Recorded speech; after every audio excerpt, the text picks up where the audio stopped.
सबसे पहले ये एग्स होते हैं, उसके बाद ये कैटरपिलर में बदल जाता है। उसके बाद जब समर्स आते हैं तो ये पेड़ के सहारे नीचे लटक जाता है और इसके ऊपर एक लेयर आ जाती है जिसे हम कहते हैं पुपा।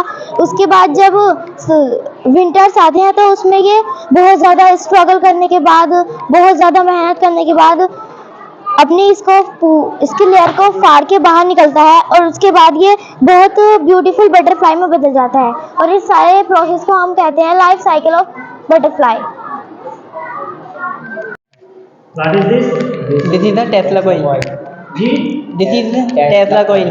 जी ये बायो इलेक्ट्रिसिटी है जिससे बेस पर हम इलेक्ट्रोमैग्नेटिक इंडक्शन को मतलब बेस कर सकते हैं। बताएं इसका फंक्शन क्या है, किस तरह से वर्क करता है? इसके फंक्शन है ये बिना करंट के मतलब ये ऑन करो इसको ऑन।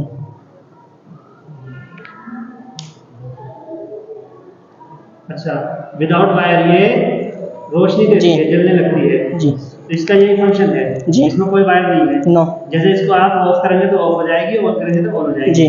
जबकि इसके अंदर कोई वायर नहीं है ना? जी। वायरलेस है ये। जी। Good morning all of you. और कुछ इसके बारे में जानते हैं आप? इस बार भी इसके बारे में बहुत कुछ है लेकिन जहाँ पर मैग्नेटिक करंट होगा वहाँ पर ही मैग्नेटिक फील्ड होगा। इसकी वजह से जितनी भी हम कोयल को लेकर जाएंगे इसके नज़दीक इतना ही ग्लो करना के अंदर कितना उत्साह है और बच्चे कितने उत्साहित हैं।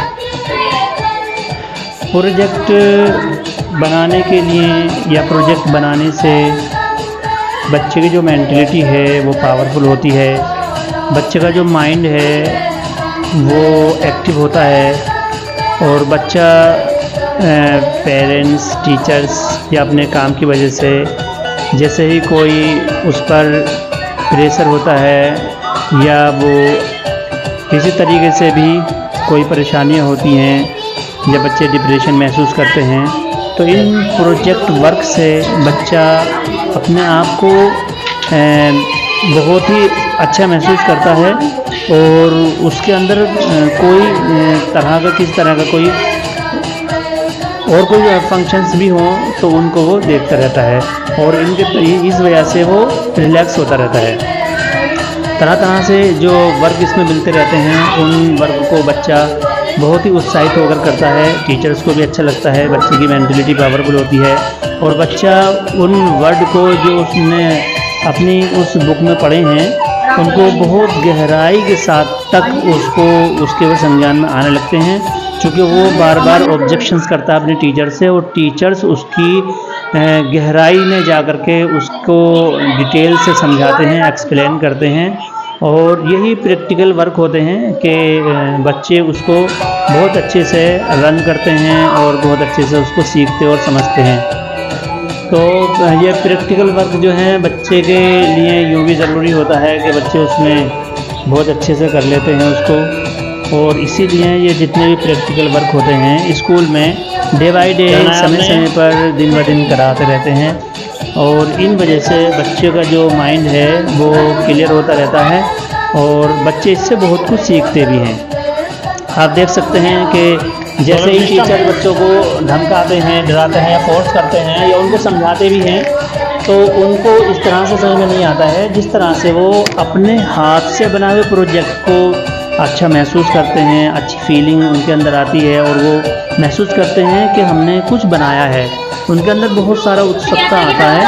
तो ये और इसकी वजह से बच्चे का जो माइंड है वो पावरफुल होता है और बच्चे का माइंड बहुत तेज़ी से काम करने लगता है और इसी वजह से ये सारे वर्क स्कूल की तरफ से बच्चों को दिए जाते हैं। आप देख सकते हैं जो भी बच्चे का स्ट्रगल है, जो बच्चे की जिद्दोजहद और मेहनत है वो इसी पर डिपेंडेड है और इससे टीचर्स ये अंदाज़ा भी लगा लेते हैं कि बच्चे का जो स्ट्रगल है, बच्चे की जो क्रियाकलाप है तो उसको ये विभिन्न प्रकार की तरह तरह की अपॉर्चुनिटीज़ के माध्यमों से फ्यूचर उसका किस तरह मूव करना चाहिए और बच्चा किस तरफ को बेहतर जाकर अपना भविष्य सुधार सकता है, उसका जो स्ट्रगल है वो किस तरह से कर सकता है। तो ये बहुत सारी बातें हैं जो बच्चे को जो है उसको प्रैक्टिकली टीचर्स भांपते हैं, कंफर्म करते हैं और बहुत सारे उसको एक्सप्लेन करते हैं। ये टीचर्स की एक अनोखी उसकी बात होती है कि उसको वो देख लेते हैं और समझ लेते हैं। और बच्चे का मेन पर्पस होता है कि बच्चा अपने स्ट्रगल में भविष्य में क्या करना चाहते हैं, क्या उनका उद्देश्य है, किस तरफ वो मूव कर रहे हैं, क्या चीज़ उनको अच्छी लगती है। तो इन प्रैक्टिकल्स के माध्यमों से बहुत अच्छे से टीचर्स उनको भांप लेते हैं और टीचर्स उसी दिशा में, उसी निर्देशन में वर्क करना शुरू करते हैं जिससे जो बच्चे के माइंड से निकलता है। आप देख सकते हैं कि बच्चों ने कितने अच्छे अच्छे प्रोजेक्ट बनाए हैं, जबकि अपने रज़ा पब्लिक स्कूल में बहुत अच्छे अच्छे प्रोजेक्ट बनते हैं बड़े बड़े बच्चों के। बहुत सारी सलाहियत बच्चों के अंदर देखने को मिलती हैं। ये तो बहुत शॉर्ट में बच्चों ने, छोटे छोटे बच्चों ने बहुत मुख्तसर से शॉर्ट लेवल पर ये वर्क किया है, लेकिन इससे पहले भी कई बार बच्चे बड़े बड़े प्रोजेक्ट बना चुके हैं और बड़े बड़े वर्क यहाँ पे कर चुके हैं।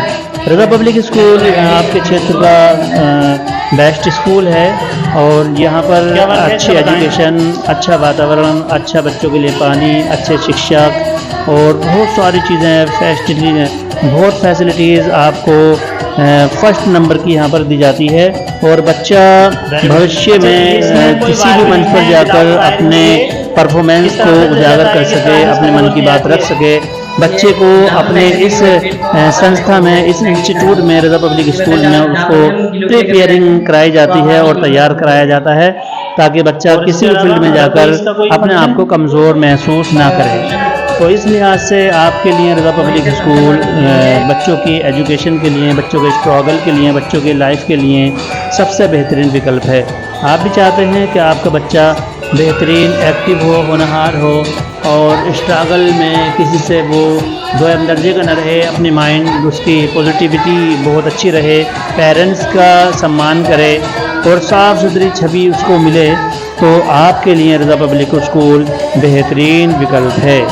हम आपसे ये रिक्वेस्ट भी करते हैं कि आप स्कूल आएँ, स्कूल की फैकल्टीज़ से आप डेमो करें, स्कूल की आबो हवा, स्कूल का वातावरण, स्कूल का एटमॉस्फेयर आप देखें और तमाम चीज़ों को देखने बाद आपको किसी न किसी फैसले पर पहुँचें। आप जो चीज़ें आपके जहन में हैं उन सबको आप बाखूबी देखें, परखें और तब जाके आप अपना निर्णय लें। चूँकि संसार में हम जीते हैं, खाते हैं, रोज़मर्रा की चीज़ों को हम परचेज़ भी करते हैं। अगर कोई हमें कलम भी ख़रीदना होता है तो उसको बहुत अच्छे से ख़रीदते हैं, ठोक बजा कर देखते हैं। मगर जब बात भविष्य की आती है बच्चे की, तो हम सिर्फ़ और सिर्फ 100-200 के लालच में आकर किसी भी इंस्टीट्यूट में बच्चों को डाल देते हैं, जबकि ये हमारा भविष्य है, हमारा आने वाला भारत है। तो हमें बच्चों के जो भविष्य है, फ्यूचर है, उससे किसी भी तरह से कोई समझौता नहीं करना चाहिए। अलबत्ता बच्चों की ज़िंदगी से खिलवाड़ नहीं करना चाहिए। तो बच्चों का जो फ्यूचर है वो सिक्योर रहे, बच्चे का भविष्य अच्छा रहे, बच्चे को हर अपॉर्चुनिटीज़ उसको मुहैया करनी चाहिए, देनी चाहिए। तो इसके लिए हमें बच्चों की ज़िंदगी को ध्यान में रखते हुए, उसका फ्यूचर हमें सामने रखते हुए और बेस्ट फ्यूचर के लिए बेहतरीन इंस्टीट्यूट, बेहतरीन स्कूल हमें सेलेक्ट करना चाहिए। तो रज़ा पब्लिक स्कूल आपके स्कूलों में एक अहम भूमिका निभा रहा है। बहुत सारी फैसिलिटीज़ रज़ा पब्लिक स्कूल आपको दे रहा है। हालांकि रज़ा पब्लिक स्कूल एक विलेज एरिया में है, उसके बावजूद भी आपकी वो तमाम ज़रूरतें पूरी कर रहा है जिसकी आपको और आपके बच्चों को ज़रूरत है। मैं फिर आपसे ये रिक्वेस्ट करूँगा कि आप रज़ा पब्लिक स्कूल में आएँ।